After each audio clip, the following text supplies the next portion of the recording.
Welcome to Mindful School Marketing, your go-to podcast for personal and professional growth. We're school marketers, business owners, and moms passionate about connecting other school professionals with tools and strategies for success. We love solving problems, exploring new ideas, and thinking outside the box. Let's transform your school and life starting right now.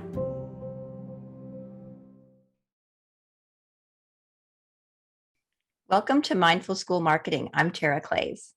And I'm Aubrey Bursch. Today, we're joined by Joe Monzo. Joe Monzo is the owner and operator of Monzo Media Productions, a video production company that focuses on creating compelling videos for schools, nonprofits, and businesses, and works to create video marketing strategies to help achieve the goals of the organization.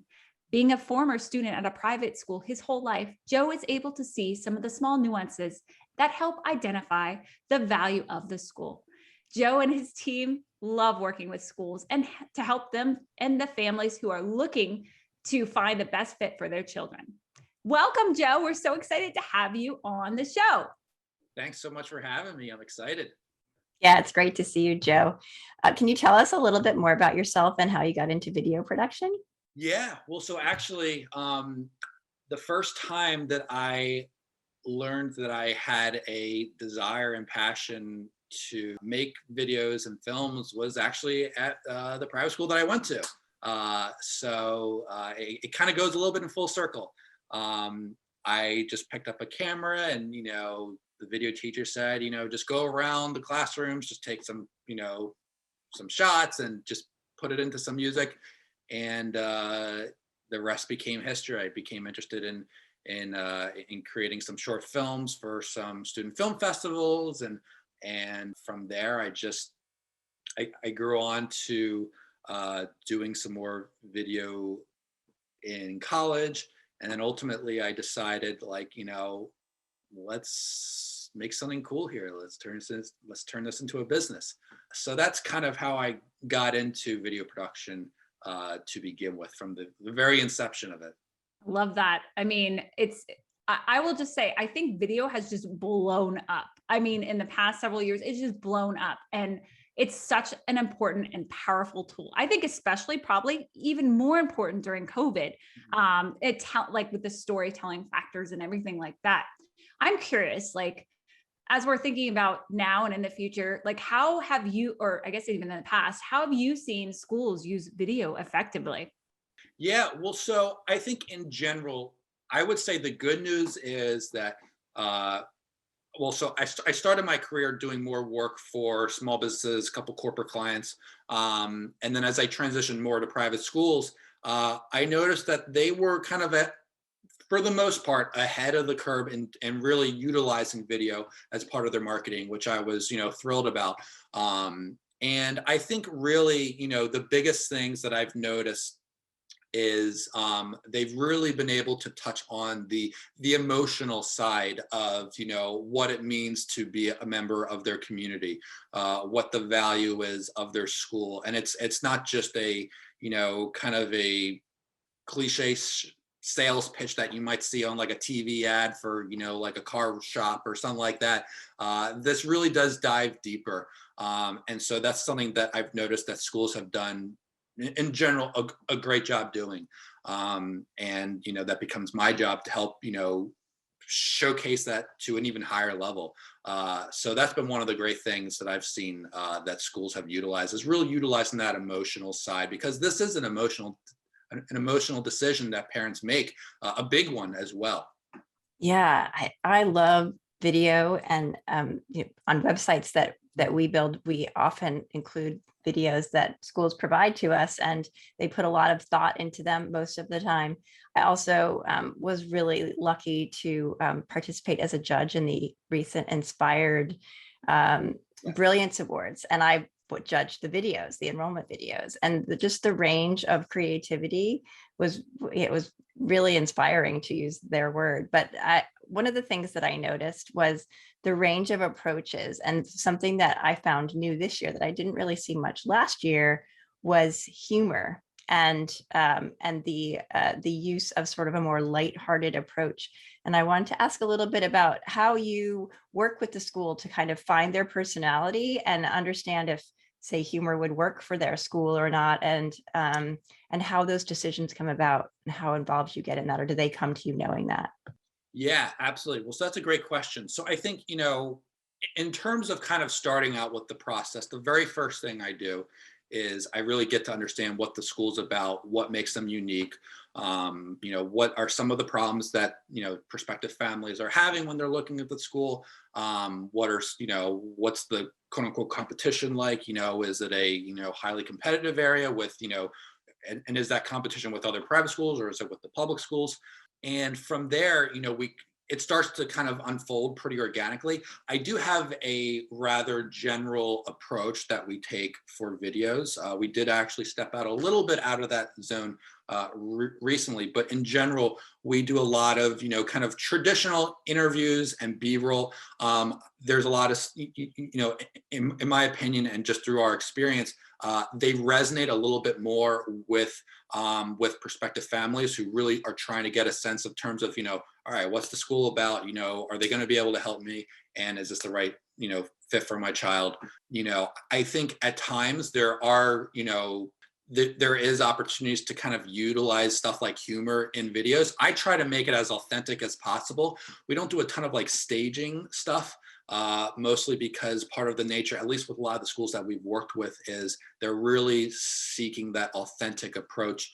And sometimes staging stuff can be it can kind of fall flat. I know that's not the case with some of the stuff that we've seen from the Brilliance Awards. They really are brilliant. But one of the things that I've done is if I see something that's like funny that happens just as we're filming, kind of like a fly on the wall approach, I'll generally keep it in. And if the client says we got to take that out, then we can take it out. But I've generally let some of the organic humor kick in, and that's just been my way of kind of doing things like that. How do you showcase what's really going on? Show your authenticity, but also, if there's any quirks, it's okay to show those quirks every now and then. So that's kind of been my approach to how you handle some of those creative aspects, and it's all very subtle, but at times it can surprise families when they're as they're watching the videos, if that makes sense. Yeah, absolutely. It's when you're doing the judging, you're looking at a whole bunch of videos all at once, and so the ones that stand out are the ones that are different. Yeah. Whereas perhaps when you're a prospective family, that's not really the case. So it's the environment in which you're evaluating the videos, but they can all start to look the same, and so the ones that stand out are the ones that in an environment of judging, right? That works. So but when you're looking at a website to send your kids to school and you want to see the video, you're not necessarily looking for something that's funny and original. So I think it's finding that line, right? It's what you're talking about. That's so important. And that's so important. I mean, I've participated in the Brilliance Awards, and they're fun. I like the competitions. It shows a little, camaraderie. But you also do have to think like, what are prospective families, thinking about, maybe they're in a position where maybe they're not in a great mood to be, to be watching a video that's humorous. Maybe that is the right move. Maybe it's not. And those are really the questions that, we kind of have to think about as we're kind of in like that pre-production discovery phase, what's going on in the mindset of a family. So like we have a couple schools that focus on students with learning differences, and we got to be a little cautious with how we handle some humor stuff, because there are families who it's just been a nightmare from maybe the previous school wasn't a good fit, maybe the school just couldn't support the students' needs, and so we want to take that into consideration as well. So it's all good. It all goes back to what is the importance of the school and the importance of the families as they're looking, because it's going to be different every time for every school. Absolutely. And I love what you said about authenticity. I think I think that's been such a big word, especially over the past 2 years. Like people want to know like the real school, like what is Yeah. it really like, and they want to know the heart of the school, and so that they can make that emotional decision. I mean, what do they say? Like, you make the emotional decision first and then back it up with logic, right? They want to know and feel like, oh yes, this is the place for my family and my child, right? And so I think that authenticity and being able to find that and showcase that in a video is so important. So it's truly a good feature to have. So I'm curious, I'm going to switch gears a little bit. So I work with a lot of small independent schools, small or budgets, large schools. I'm curious, like, what are your thoughts around, when they have this limited budget, what videos should they focus on producing, professionally versus what can they get away with producing, in-house? I'm sure you have a lot of experience in this, but it would be helpful because professional videos really can sell a school, but sometimes a school might not be able to do like 12 different ones or like 3 major ones. So I'd love to hear your opinion on this. Yes, and that's a great question. And I think in general it's important to note that having a balance between something in-house and something outsourced is important. It's a great strategy because you're kind of getting into two different realms. So for the like new enrollment, I kind of have like these 3-phased pillars for what the video productions going to entail. And phase 1 is generally the essential. So these are your general admissions video. So that's that video that you see on the homepage that really showcase what your school is, what they're about, what makes them unique. You get some extra student parent testimonial videos, or as I call experience videos. You diving deeper into those stories. What are some of the programs like? So that can range anywhere from what's the middle school like, elementary, upper school, to what's the arts program like, what's the athletics program like, all that stuff. And I think the other type of video that's really important is identifying what is the barrier. So we call these barrier videos. I think the biggest barrier that a lot of families kind of hit is tuition. So how does your school solve that problem where, your school's great, but we just simply can't afford it? Well, here, check out this quick barrier video that showcases that maybe you actually might be able to afford an education at our school as they kind of go through, that financial aid and piece. So those are probably the big things that I would focus on. However, when you're filming all of these aspects, it's always good to also think ahead in terms of like, all right, we might not need this particular video for this school year, but maybe next year, instead of having, the videographer or video production company come out again, maybe we can just repurpose and re-edit certain interviews that we've shot. And, maybe there's a particular line that we really loved, but didn't make it into the first cut for, the main videos. Maybe there's a little story that goes behind that. And so it's always important to kind of think ahead. And again, that all kind of comes back to pre-production, having a solid plan.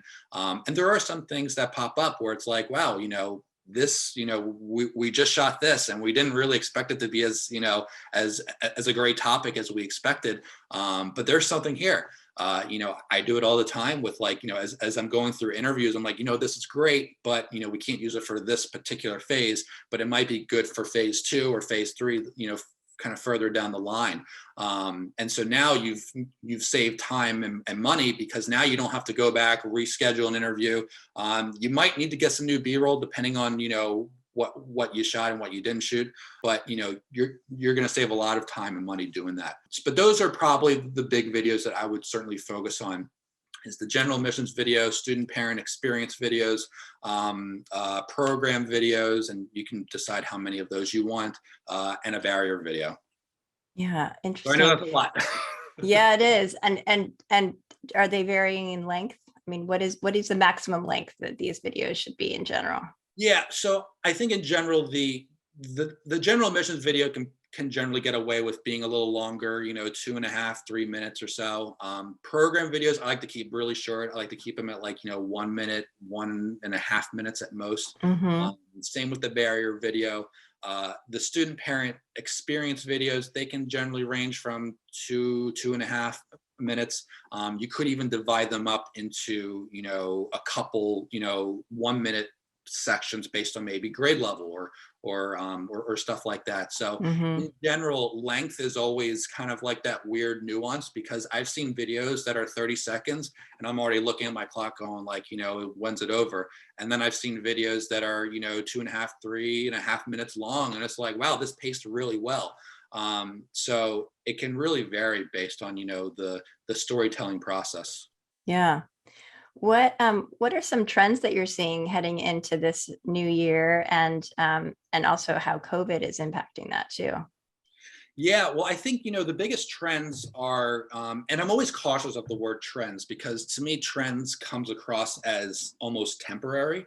But I think the thing that's really kind of in terms of what's becoming popular is utilizing video is no longer just a, enrollment and marketing avenue. It can be utilized for recruiting purposes as well. I mean, we're seeing, there's a lot of, I mean, not only schools but businesses who are struggling to maintain a healthy staff. And so really you're also now fighting for, how do you showcase the culture of your school in a way that's appealing? Because now, the employee has a lot of power now. So there's a lot of opportunities to really showcase, what's the value of being a teacher at your school. And then I think the other side of it is, one of the things that we did last year in 2021 was, instead of filming a musical where we kind of point and shoot the cameras at the stages, we've actually created some short films for the students, where the students wrote the scripts, they starred in the films, and that created another opportunity for the students to kind of get involved. So that was actually really interesting. And, you don't need you don't necessarily need something professional to make it, nice, you can keep it simple as well. But I think, in terms of, trends, it's more, people are starting to realize there's a lot of opportunities to utilize videos elsewhere, and not just marketing and not just fundraising. So I would say that's probably been the biggest thing that we've seen. And, we've certainly seen it not just in schools, but in nonprofits and businesses as well. Thank you. I'm curious, with all the video that was shot during the past 2 years and, with the masks and everything like that, what has your kind of take been, or advice to schools as you're shooting these videos? Like, is the thought then to be able to shoot some different B-roll to play in the background in the future to be able to edit those videos? Because I mean, hopefully eventually we'll be out of masks, but Yeah. I'm just so curious, because I know so many schools had to kind of reshoot videos or showcase what their school is like now as opposed to what it was before COVID. So I'm curious, do you have some experience with that? Yeah, so that's a great question. So I think in general, and it's been weird because we started actually working on a project with a new school in April and May of last year, and it was at the time when we thought, yeah, COVID's going to be done, and then it just, it was not done. So part of us was actually somewhat not relieved, but on one hand, we didn't have to reshoot a lot of the B-roll that we still needed to shoot, because now we can at least keep things consistent with the mask and stuff like that. I mean, the mask does make it a little harder to kind of showcase the emotional side of things that goes on. During the interviews, the person being interviewed is able to take off their mask, and everyone else in mask, so it all works out. But for the B-roll stuff, now it's even more important to make sure that your shots are composed properly, that you're really showcasing the eyes a lot, the cheeks. You can still get some emotion for sure, but there definitely is going to be an area where after this pandemic ends and people still have videos that were shot from COVID times, they're going to have to reshoot them. And part of it is I think this does go back to consistently creating content. So I think in general it's going to work out anyways. But there is that element where it's I think there's going to be a little bit of reflection as well as we, eventually get past this and be wow, those were those were strange days. So, in terms of that, I mean, we've created a COVID-19 protocols video for one of our school clients, and obviously, showing kids in masks was, was prevalent, and it was important to kind of showcase, what the school's doing, obviously. So there's a lot of small nuances that are kind of kicking in there, and but at the same time, you just got to work with what you have to work with, and obviously you got to get a little creative. So if you can shoot stuff outside where the kids don't have to wear masks, that's obviously ideal. A couple of our school clients are really utilizing the outdoor classrooms, which has been great. So it's again, as we mentioned before, before we hit record, you just kind of have to be like water a little bit. You just got to go with the flow. I love the like Yeah. water. And I think that goes back to what you were saying before about thinking ahead, right? Yes. So if I'm planning out my budget and thinking ahead, I'm like, okay, so maybe, a year and a half or a year from now, I might have to shoot some more videos. So, let me make sure my budget reflects that. Yes, absolutely. And that's so true. Yeah. And it is an excellent segue into what I wanted to ask about next, which is based on one of the things that our podcast is about, which is being mindful as we approach our work lives and our marketing lives and our personal lives.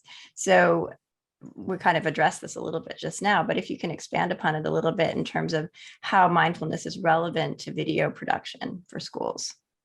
Yeah, absolutely. Well, I think it all really goes back to really having a solid strategy, and use kind of squeezing the lemon a little bit, to make your lemonade. So in this case, use as much of the footage as you shoot to create other pieces of content. And some of that will be planned. Some of that will be, oh wow, this actually turned out great. We got to use a snippet of this parent's testimonial. One thing that we did during 2020, well, actually, so before the pandemic started, we had just finished up a project for one of our school clients. And, we knew ahead of time that we had a lot of interviews and that we were going to repurpose these. So we were already kind of mindful in that and kind of planning ahead, but also staying present as well, focusing on what needs to get done today.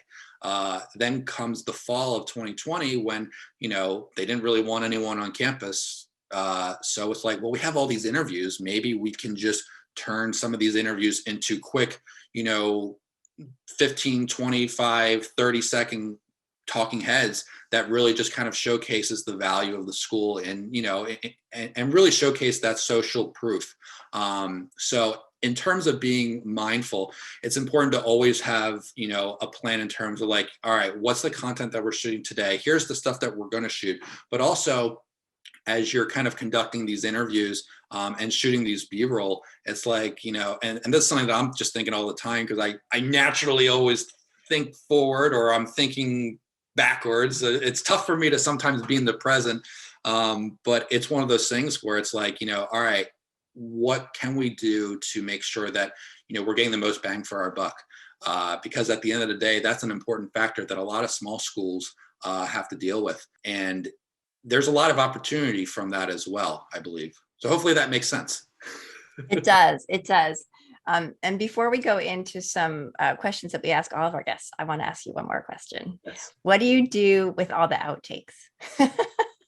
Do you save them and use them and watch them on your own? Or like, I'm sure there's a lot of funny things that you sometimes see people put at the end of their, their videos.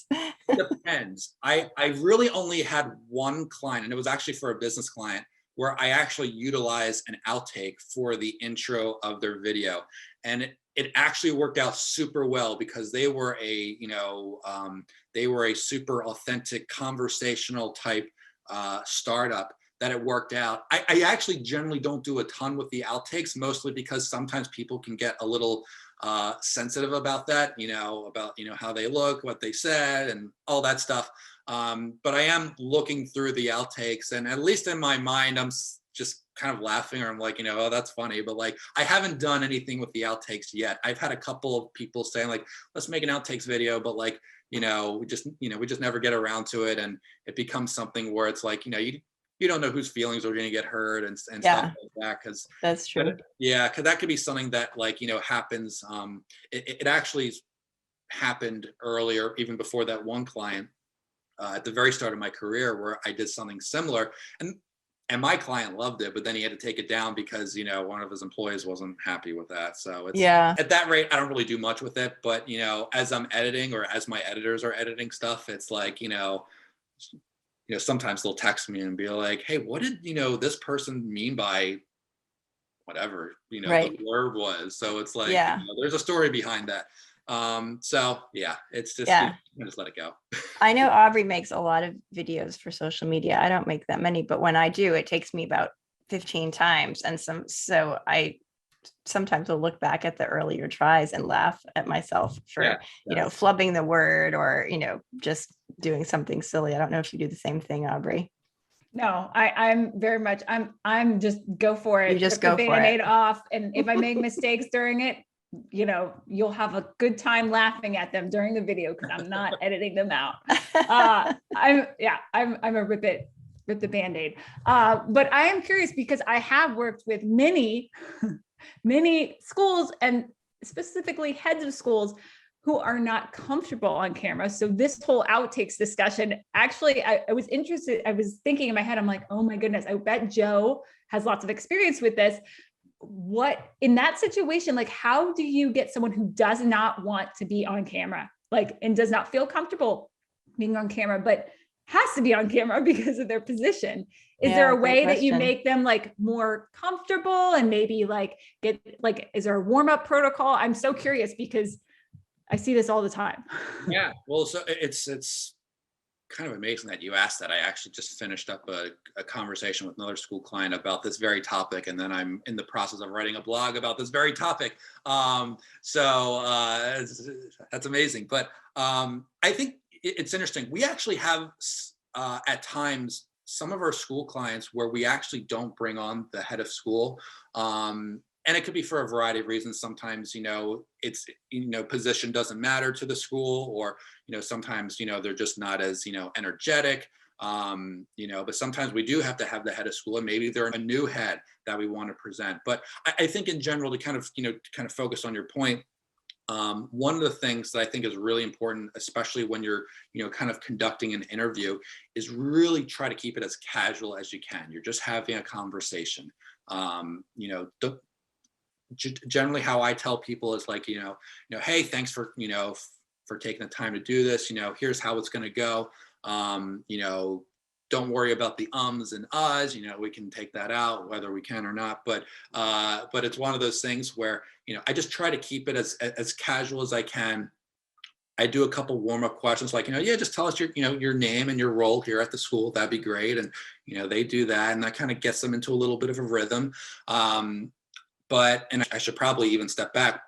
If you do have, someone who is kind of like a little more afraid of being on camera, doing pre-interviews beforehand, so just even getting them on the phone, or doing like a Zoom thing like we're doing right now is a great way to kind of set those expectations in terms of like, what someone can expect when they're being interviewed. And they don't have to remember things verbatim, just the ideas, kind of like, what are the tones that we're looking for? What's the, the key words that we're looking for, all that stuff. So, if you have someone who's kind of, in that nervous mode, or, they're not so sure if they want to do this, just trying to get them as prepared as possible helps. And then on the day of the interview, when they're, when the interview is being conducted, just relax, keep it conversational, keep it fluid. And, there are times when, you might think like, what, the head of school, or, not necessarily the head of school, but anyone, sometimes the interview doesn't work out. And, if it's not meant to be, it's not meant to be. Yeah. Yeah. That's good advice. I appreciate that. I'm glad we went down that path. Before we start our questions that we ask all of our guests, Joe. So the first one I'm going to ask you is, what are the most important things that you do to grow professionally and personally? Yeah, well, so that's a great question. So, to be honest, I do a lot. I buy a lot of courses throughout my career, but I probably bought like 5 or 6 online courses. So it's one of those things where I'm always doing that. I want to hear. I'm like dying. Like, I'm an online course junkie too. I start a lot. I don't always finish them. So could you give me your top 2? Like, what would you recommend? Well, so I'd say the first online course that I took was really the course that really helped me jump into, starting the video business. They're actually not around anymore, but it was called Handcrafted Business Films, and it was run by two people. One of which who is now my coach. We do kind of like this coach in your pocket type deal. So it really helped kind of set my foundation in terms of, the style of videos that I create and, how I go approaching, these projects. I'd say the other course that I've recently signed up for is it's called the Real Deal Video Strategist Club, which is kind of more about, kind of more like, how to sell videos and stuff like that. I've taken some good sales courses before that were also, towards videographers and video production companies. But this one, it settled with me. It matched with my goals that I was trying to do, especially for schools. So like creating like a video strategy, for schools. I mean, they focus more on businesses, but, I've taken a lot of the things that I've learned from that course into schools. So, just really just trying to learn, what's out there, what are some of the, the ongoing topics that are going on in marketing in general, what's working, what's no longer working. And then of course, from like a filmmaking perspective, I've got, full-time filmmaker and a couple of stuff about time lapses. I do a lot of time lapses just during my free time. So there's always this learning aspect, but there's also has to be this, all right, now you have to actually do what you're learning. That is so true. I will have to say, it's the implementation after the learning. You can go into a complete learning, streak, and then you're like, oh, I actually have to implement this stuff now. Yes. Well, thanks for sharing. So our second question is, what is one of the most important things we can do to be more mindful? So I think one of the most important things we can do to be more mindful, and it kind of goes a little bit in conflict with what I was saying earlier with like the marketing side about looking ahead. I think there's this aspect of also being present, seeing what's going on today. What do you have to get done today? Because it's kind of like the Ferris Bueller line, if you don't stand, if you don't look around and enjoy something, you could miss it. I don't think I quoted that quite accurately, but you get the idea. But it's one of those things where that's actually one of my goals for this year is to be more present. I have a tendency to look, way into the future. I have a tendency to, reflect a lot in the past, but, what can we do today that in turn can help with our future? And I think part of that is slowing down just a little bit, or at least taking, some time for yourself. Like, in January, I generally am not in like, 1,000% mode on work and, trying to get, $3 million in sales. Like I actually take January a lot to just be in the moment, enjoy what's going on with work, what's going on outside. I actually like the cold. So I go on, kind of long cold walks, if you will, but I think that helps with the mindset as well when you're present and just simply enjoying things that you're doing at the moment. Thanks for sharing that. It's easier said than done to do that. Yes. Present thinking, but it's good to acknowledge it and always aim to try. Yeah, I totally agree with that. Okay, we're going to go into some rapid fire questions before we say goodbye. The first one is, if you could put one book as mandatory reading on the high school curriculum, what would it be? Midnight's Children, because I had to read it and it was the most difficult book, but it was like the coolest book I ever read. And I can't remember what it was about, but it was so good. It was one of those books. I love it. It's those books that stick with you that you still remember years later. So fantastic. I remember the general plot, but I can't go into too much of the details about it, but it was a wild ride of a book. All right. Thank you. Thanks so much for sharing. I'm curious, what is one app you couldn't live without? I say recently, I started using an app called Noom to help me lose weight. And I started using that in November, right after Thanksgiving. And to the date, I've lost 15 pounds. So so I'm like, if I lose my phone now, I'm in trouble because and of course, people are, who know me, they've said like, you didn't need to lose weight, but I'm like, yes, I did.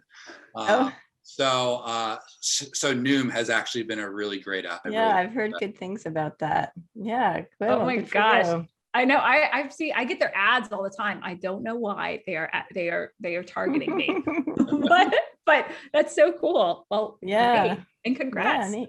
Thank you. All right, next rapid fire question. What are you reading right now? So I'm going to be honest, I'm not a big reader, but I do like to listen to audiobooks, if that counts. That counts? So I'm actually re-listening to my coach's book, which is MIA, Massive Inspired Action, part 1. So he just released it, I think, was it last summer or the summer before? And it really kind of, showcases about, how to just take that massive inspired action. All right. Who's the author? That is Michael Gebbon. All right. That's awesome. Thank you. I'm excited. I'm gonna put that on my list too. And I do love me a good audiobook. I find that's the best way to do 2 things at once. Listen and do the dishes. I do not like doing the dishes, so I will listen to an audiobook while I do the dishes. I think you would like this one, Aubrey, because Gebbs reminds me a lot like you. Very passionate, very energetic. So I think you'd get a kick out of it. Oh, I'm so excited. Well, thank you so much for sharing. That's awesome. So I'm curious, what is one piece of advice you'd like to leave us with today? So I think one piece of advice I'd like to leave with everyone, who's listening, who's watching, is, just be, I guess in theme of the podcast, be mindful. Be mindful, just be aware of your surroundings, not just physically, but mentally as well. And, from like a marketing standpoint, know what you have to get done today, but also start being mindful in terms of like, all right, how can the stuff that I do today help me with what I need to get done in the future? So it's really about just having that awareness, I think is important. And it's sometimes hard to see, but when you start seeing some of the, trends that are working out, you're going to start to pick them up in terms of what's working and what's not working. Thank you very much. Joe, it's been such a delight to have you on the show today. Thanks for joining us and talking about videos. Where can people find you online? Yeah, well, thanks for having me as well.